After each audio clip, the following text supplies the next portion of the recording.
Rizal Alfiani, calon guru penggerak angkatan 11 dari SD Negeri 1 Lautado, Kabupaten Nagan Raya. Pada kesempatan kali ini, saya akan melaksanakan tugas saya di modul 3.1 mengenai kasus dilema etika atau kebijakan dilema etika bersama kepala sekolah minimal 2 orang. Nah, pada hari ini saya sudah hadir kepala sekolah SMK Negeri 1 Pesisir, yaitu Bapak Ariza SPD. Assalamualaikum Bapak. Waalaikumsalam Ibu. Bapak bagaimana kabarnya? Alhamdulillah sehat. Alhamdulillah Pak ya, nampak nih dari aura wajah Bapak sehat-sehat ya Pak. Ya. Bapak izin hari ini saya ingin mewawancarai Bapak mengenai kepemimpinan Bapak selama Bapak menjadi kepala sekolah di SMK Negeri 1 Kuala Pesisir Pak ya. Ya. Izin saya wawancara Pak ya hari ini. Ya, boleh, siap Bu. Ya. Oke Bapak, saya hari ini ditugaskan untuk mewawancari Bapak. Kebetulan saya hari ini langsung dengan Bapak. Ya.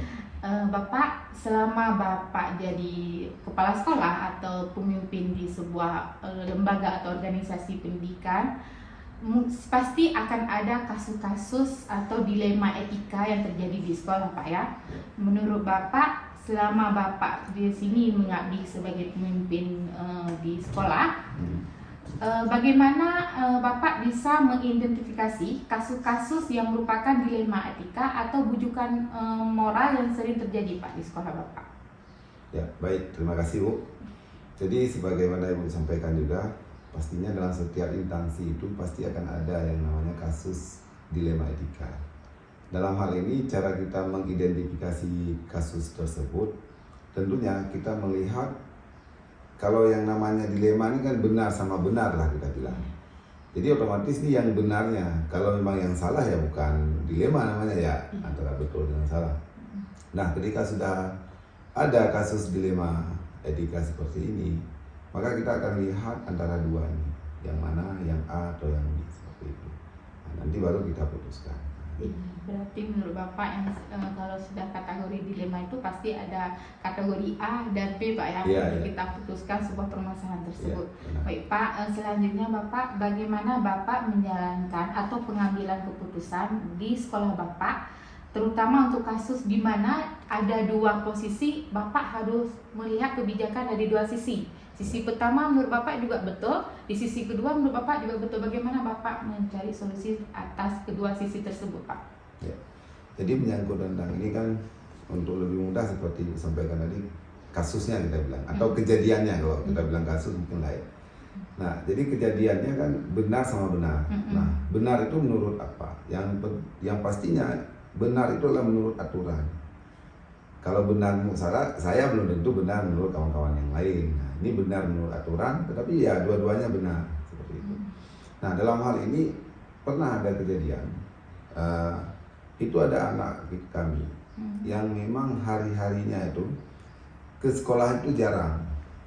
Setiap minggu itu pasti ada alpanya, pasti ada sehari, ada yang 2 hari dalam per minggu. Nah, tetapi anak tersebut ketika yang dilakukan pertama, guru ada menyurati, ada dipanggil oleh BK, ada di home visit, ada semua. Nah, kejadiannya waktu terjadi itu, ya anak itu masih bersekolah, tapi dia ada alpanya. Dan yang hebatnya, anak tersebut memperoleh nilai yang bagus, nilainya bagus.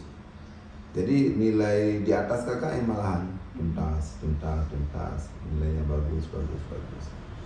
Nah, kan berlaku nih hitungannya nih, hitungan kehadiran.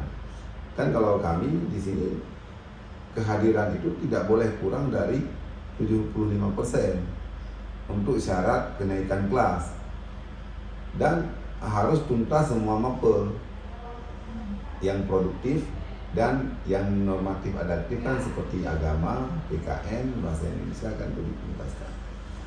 Nah, di sini di mapel tuntas, nilainya cukup, bahkan lebih kita bilang. Nah, jadi kami pada saat ini kan melakukan sidang kenaikan kelas. Nah, pada saat sidang kenaikan kelas itu kan harus diputuskan nih.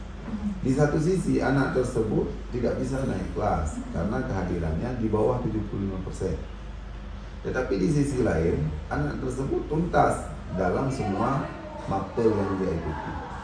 Sehingga kami memanggil itu guru-guru, Bapak, Ibu, kenapa memberikan nilai yang bagus kepada anak ini?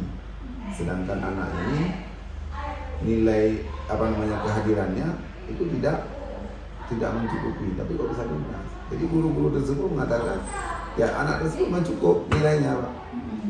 Dia kan tidak ada pas waktu sekolah, mungkin di hariannya kurang, tapi ketika ada tugas lain disempurnakan. Ujiannya juga nilainya bagus. Nah, ini kan menjadi dilema bagi kita untuk kita putuskan apakah dia naik kelas ataupun tidak. Nah, dalam hal ini kami juga menanyakan kepada guru BK, wali kelas yang sudah melakukan home visit. Nah, ternyata anak tersebut tidak sekolah itu bukan karena keinginan dia juga, tetapi keinginan dari orang tuanya. Jadi kalau kita bilang kan, orang tuanya memang menginginkan untuk tidak sekolah hari ini. Tujuannya apa? Ya untuk membantu orang tuanya di ladang. Nah, jadi hal semacam ini yang pernah kami alami. Berarti bisa saya simpulkan, ya setiap sekolah pasti ada kasus dilema antara benar dan benar, Pak ya. Ya. Jangka panjang sama jangka pendek. Ya. Berarti itu termasuk rumit juga, Pak ya, karena mengingat Ya. dia hasil pengetahuan dia tuh luar biasa bagus lah Ya. kategorinya, cuma dia lebih tidak kedisiplinan. Ya. Nah, menurut Bapak, langkah seperti apa nih yang akan Bapak lakukan untuk memperbaiki kualitas siswa tersebut supaya dia lebih disiplin untuk sekolah, Pak? Ya, jadi kami sampai melakukan semacam mediasi dengan orang tuanya. Jadi kami mengatakan jam sekolah itu dari jam sekian sampai jam sekian, sampai jam 2.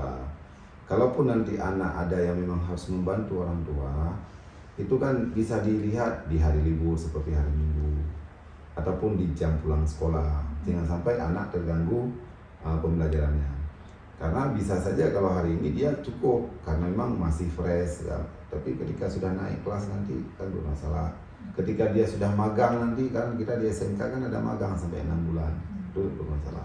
Jadi di samping anak mempersiapkan diri, orang tua juga mempersiapkan diri juga mengenai tentang pekerjaan dia, sehingga orang tua tahu kerjaan mana yang memang membutuhkan tenaga lebih. Dalam artian kan memakai tenaga anak. Nah, dan anak pun tahu kapan dia harus membantu orang tua dan kapan dia harus belajar. Jadi kita mediasi. Anak kita panggil, orang tuanya juga kita panggil, kita sampaikan bahwasanya aturan dalam pendidikan seperti ini. Untuk langkah semester ini oke, dimaafkan, tidak masalah. Karena memang nilainya juga bagus, kemudian seperti tadi juga anaknya pun tidak macam-macam. Cuma masalahnya cuma di kehadiran itu saja. Dan kehadirannya pun bukan karena disengaja, karena memang Bapak bukan karena asal-asal, tapi memang sengaja tidak hadir, ada perlunya seperti itu. Berarti Bapak melakukan mediasi ya Pak dengan orang tua beserta wali kelasnya mungkin Pak ya? Iya, wali kelas yang melakukan home visit dan guru BK-nya juga. Maka setelah kasus itu sekarang kayaknya ada perubahan Pak ya terhadap siswa tersebut? Ya alhamdulillah setelah itu kan masih juga ada alpanya, tetapi sudah berkurang. Kalau kita bilang kalau dulu dalam 1 bulan sampai 6 atau sampai 8, sekarang 1 bulan paling ada 3 seperti itu. Oke Bapak, pertanyaan selanjutnya Pak ya, apa saja yang selama ini Bapak anggap efektif dalam pengambilan keputusan pada kasus-kasus dilema etika Pak? Ya, langkah-langkah yang efektif dalam pengambilan dilema etika seperti ini, benar versus benar kan? Tentunya kita pahami dulu, benar itu memang betul benar, ini ada betul benar.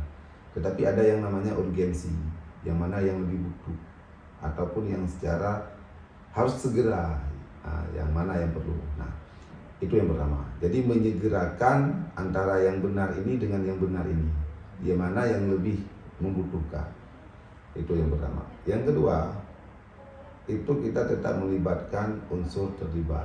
Dalam hal ini setelah kepala sekolah itu ada 4 wakil, 4-empatnya pasti terlibat dalam hal pengambilan keputusan itu. Kemudian apabila menyangkut hal itu dengan suatu bidang, misalnya dengan kelas, ya pasti akan terlibat wali kelas atau guru BK. Kalau memang nanti ada dengan orang tua, itu pasti ada komite yang lagi juga akan terlibat. Nah jadi pertama kita lihat yang mana yang urgennya, kasusnya akan kita ambil itu yang dahulu kita tangani. Kemudian penyelesaian yang selanjutnya adalah melibatkan semua unsur dari Waka. Kemudian yang terakhir ya unsur yang berkenaan dengan kasus tersebut, termasuk kepada siswanya ya juga. Karena apapun yang kita lakukan hari ini adalah keberpihakan kita kepada murid. Itu dia. Itu yang perlu kita garis bawahi. Apapun yang terjadi, ini kan yang mana yang urgen ini terhadap murid. Kita tidak berbicara terhadap si A, guru atau kepala sekolah. Mana yang lebih urgen ditangani untuk murid itu. Oke, berarti kita kembali lagi berpihak kepada murid Pak ya, Ya, untuk menyelesaikan sebuah masalah Pak ya. Baik Pak, apakah selama Bapak ada kasus atau dilema etika, ada nggak Pak tantangan yang Bapak hadapi selama ini? Ya kalau memang dibilang tantangan ya tetap ada. Namanya juga dilema. Karena kalau dilema kan benar sama benar, pasti akan ada perselisihan pendapat. Karena sudut pandang itu pasti berbeda-beda, tentunya dengan teman-teman guru ataupun wakil sekalipun. Nah dalam menyikapi hal ini ya kembali seperti yang kami sampaikan tadi, keberpihakan kepada murid mana yang lebih dibutuhkan. Nah ketika hal itu sudah tahu di mananya, itu ya tantangannya tidak begitu rumit atau sulit, pasti ya berjalan dengan sendirinya. Karena yang kita lakukan bukan keberpihakan kepada kepala sekolah. Nah, jadi kalau berpihak kepada murid, otomatis teman-teman mudah untuk kita arahkan. Ya seperti itu. Saya juga setuju nih kayak Bapak bilang ya Pak. Ya. Karena betul kayak Bapak sampaikan, dilema etika ini emang kita selalu harus melihat ke siswanya. Ya. Nah menurut Bapak, ketika Bapak ada sebuah dilema etika, apakah ada jadwal khusus nih untuk menyelesaikan masalah tersebut? Karena ada kasus yang besar, ini kita selesaikannya harus kita musyawarah dengan semua anggota sekolah, atau misalnya jadwal kasus kecil kita selesaikan terus dalam waktu yang secepatnya. Menurut Bapak gimana di sekolah Bapak? Ya, sebenarnya dalam dilema ini kita tidak melihat besar atau kecil, ataupun jadwalnya dijadwal ataupun tidak. Kita akan melihat itu tentang urgennya ataupun kebutuhannya atau penanganannya perlu cepat atau enggak. Jadi kalau memang kasus tersebut ataupun dilema tersebut dalam waktu yang cepat harus segera ada keputusan, ya langsung ditangani, mau itu besar ataupun kecil. Nah, jadi kalau memang besar nih, ya sudah libatkan teman-teman yang terlibat, ya libatkan langsung di situ dibuat keputusannya. Maksudnya ya langsung saat itu kita duduk rembu pakat dengan teman-teman. Nah kalau memang ini tidak terlalu urgen, nah, kayaknya bisa. Nah, karena kan ada juga, terkadang kan keputusan terbaik adalah dengan tidak mengambil keputusan juga ada. Nah, kalau kita keputusan terbaik dengan tidak mengambil keputusan, bagaimana? Ya didiamkan saja kan, netral secara sendirinya. Nah, seperti itu. Jadi kita hanya melihat pada sejauh mana ataupun seurgen apa dilema tersebut untuk kita selesaikan. Nah, itu. Jadi jadwal khusus itu tidak ada. Tetapi kalau memang ya perlu terjadwal karena memang panjang durasi waktunya, ya nanti ya kita jadwalkan. Nah, seperti itu. Berarti langsung tindak Pak ya? Iya. Kalau udah urgen nih, kalau bisa kita selesaikan terus itu Pak ya? Ya. Oke Pak, apakah setiap kasus yang pernah terjadi di sekolah Bapak ada faktor pendukung lain nggak? Misalnya kayak orang-orang komite seperti itu Pak? Atau siapa gitu yang menjadi pendukung dari sebuah dilema etika tersebut?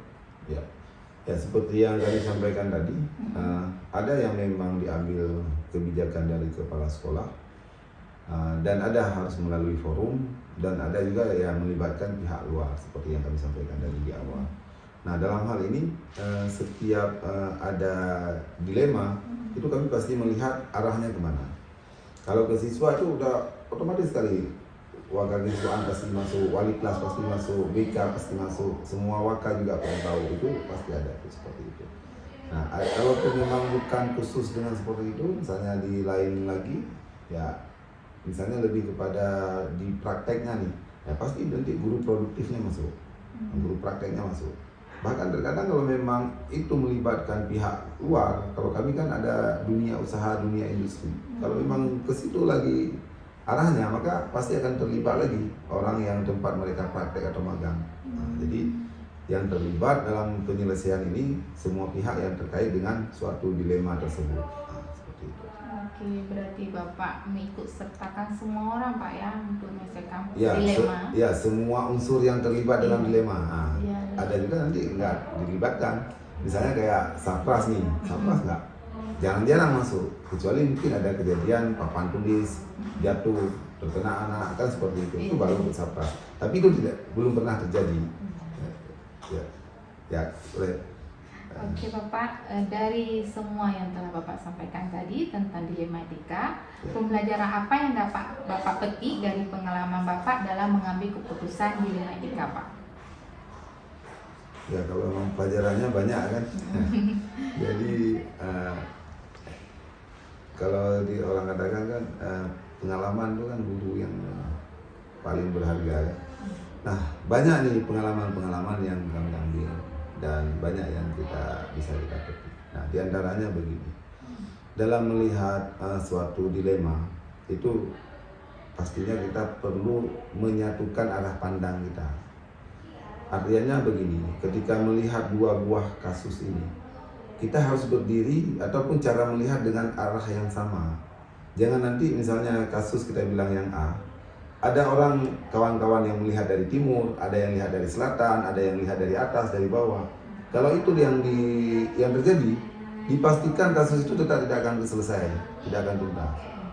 Jadi bagaimana juga harus melihat suatu kasus itu dari arah yang sama, sehingga cara pandangnya sama, keputusan yang akan diambil pun juga akan sama. Dan sering juga kita melihat seperti orang buta memegang gajah.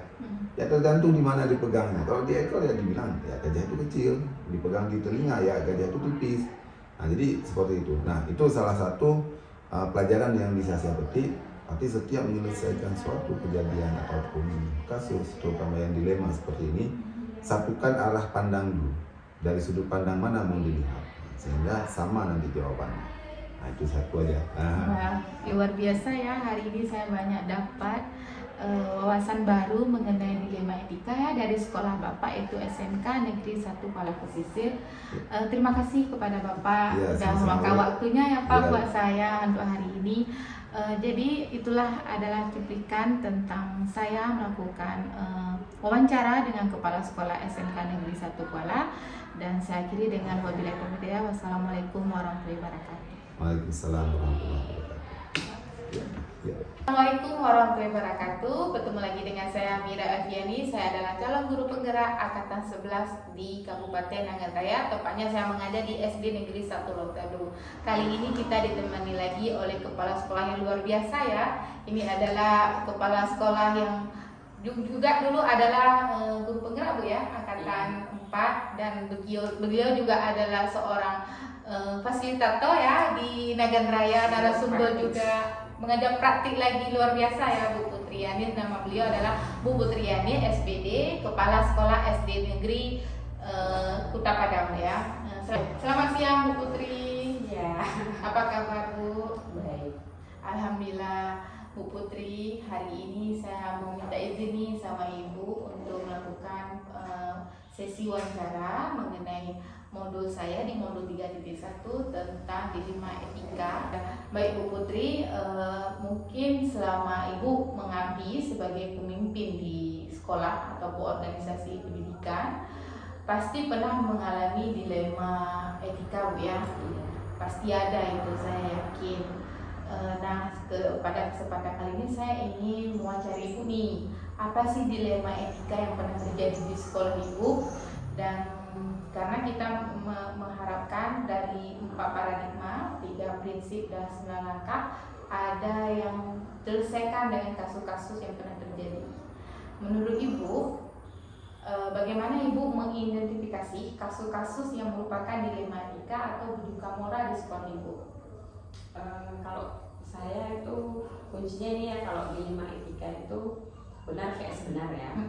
Sedangkan kalau rujukan moral benar vs salah. Jadi dari sisi tersebut kita pastinya bisa membedakan yang mana dilema etika dan yang mana rujukan moral. Jadi saya itu aja intinya, dari situ saja saya melihat bahwa itu tergolong ke dilema etika atau tergolong ke rujukan moral. Oke Bu Putri, berarti emang udah bisa kita bedakan kalau yang benar-benar Bu ya. Benar vs benar. Ya, benar nggak salah itu berarti menunjukkan moral. Oke. Selama nih Ibu jadi pemimpin di sekolah SD Padang, pernah nggak Ibu mengambil keputusan di sekolah, terutama kasus-kasus yang mana kalau Ibu lihat dari dua sisi itu betul, sisi yang pertama menurut Ibu betul, sisi kedua menurut Ibu juga betul. Gimana pengambilan keputusan yang Ibu ambil di sekolah?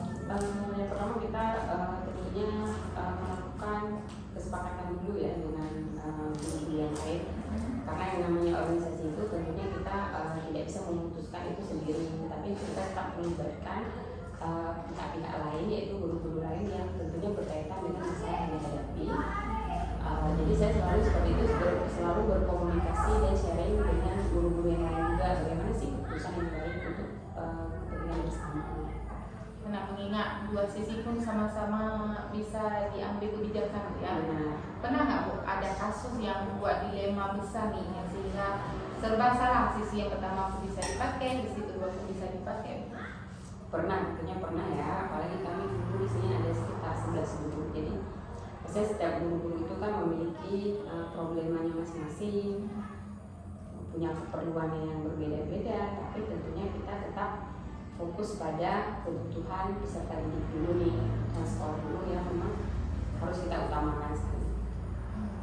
Ada nggak Bu langkah-langkah atau prosedur seperti apa yang biasa Ibu lakukan untuk mengatasi permasalahan-permasalahan tersebut?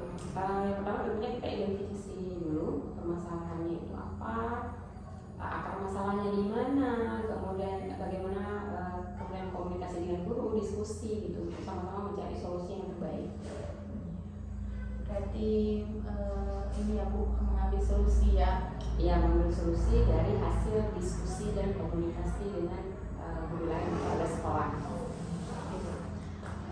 Hal apa saja yang selama ini Ibu anggap efektif dalam pengambilan keputusan pada kasus-kasus dilema etika? Yang paling efektif itu kita dengan komunikasi bersama sih. Tentunya kita tidak bisa melihat sebuah kasus atau masalah itu dari sisi kita aja sebagai pemimpin, tapi kita juga harus melihat di sisi kita harus menjadi seorang leader ya, karena kalau pemimpin sebagai bos tentunya saya mengambil keputusan di saya gitu, tapi pada saat saya berperan sebagai leader maka saya juga akan mementingkan kepentingan guru saya, keluarga sekolah saya. Jadi tetap saya mengutamakan komunikasi yang positif dengan semua warga sekolah, baru kita memutuskan keputusan apa sih yang terbaik untuk sekolah kita. Luar biasa Bu ya, berarti Bu bukan musyawarah Bu ya, tidak mau berdiri sendiri karena apalagi Bu bisnis sebagai pemimpin pasti ada musyawarah sesama warga sekolah Bu ya. Karena apalagi kita kan selalu berpihak kepada siswa. Baik Bu, selanjutnya pertanyaan dari saya Bu ya. Hal-hal apa saja yang selama ini merupakan tantangan Ibu nih ketika ada hak yang mengambil keputusan dalam dilema etika? Misalnya seperti ini, contoh kasus atau masalah yang terjadi. Jadi guru mau izin umroh nih, umroh itu kan jangka waktunya panjang ya. Apalagi kita di sini gurunya pas-pasan gitu. Jadi satu kelas gitu ya, dan semua sudah ada porsinya masing-masing. Nah, padahal satu guru izin untuk umroh misalnya, ini agak dilema etika. Di satu sisi juga umroh itu juga ibadah ya, nggak mungkin saya sebagai seorang pemimpin tidak mengizinkan itu gitu. Tapi di sisi lain juga susah untuk siapa sih nanti yang akan menjadi pengganti gitu. Itu sebenarnya dilema etika yang selama ini saya hadapi, tapi alhamdulillah berkat komunikasi serta kerjasama kolaborasi dengan semua guru bisa terselesaikan yang baik. Berarti emang sih seperti itu sampaikan, ada kasus-kasus yang serba salah, kita nggak kasih izin pun nanti itu berhubungan dengan kepribadian guru tersebut ya kan. Kalau diizinkan bagaimana dengan kondisi di sekolah, tapi Ibu luar biasa bisa menyelesaikannya dengan mencari solusi atau pengganti guru lain ya. Baik Bu, apakah ada nih faktor ataupun orang yang membantu Ibu ketika menyelesaikan sebuah masalah tersebut? Tentunya kalau kita dalam sebuah organisasi, tentunya yang membantu kita ya guru-guru kita ya di sekolah, karena saya di sini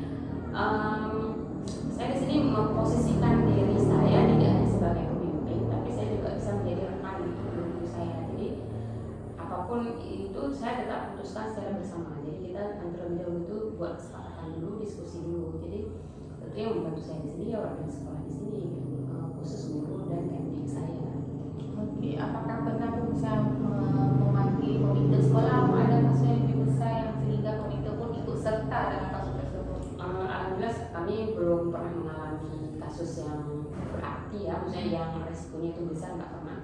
Mungkin kalau untuk sejauh ini di sekolah saya, sejauh saya memimpin 2 tahun terakhir itu kami tidak pernah punya masalah. Paling ya cuma masalah izin libur, izin sakit atau apa seperti itu saja yang terjadi. Terlepas dari itu kami tidak pernah mengalami masalah, mungkin karena segala sesuatunya kita sering komunikasi. Jadi kalau komunikasi yang lancar saya yakin sebanyak apapun masalah itu bisa dihindari. Ibu pernah nggak misalnya ada kasus ibu buat jadwalnya, misalnya kasus ini harus kita jadwalkan minggu depan baru kita selesaikan, atau ibu melakukan proses secara langsung terus atau tindak langsung dari kasus tersebut?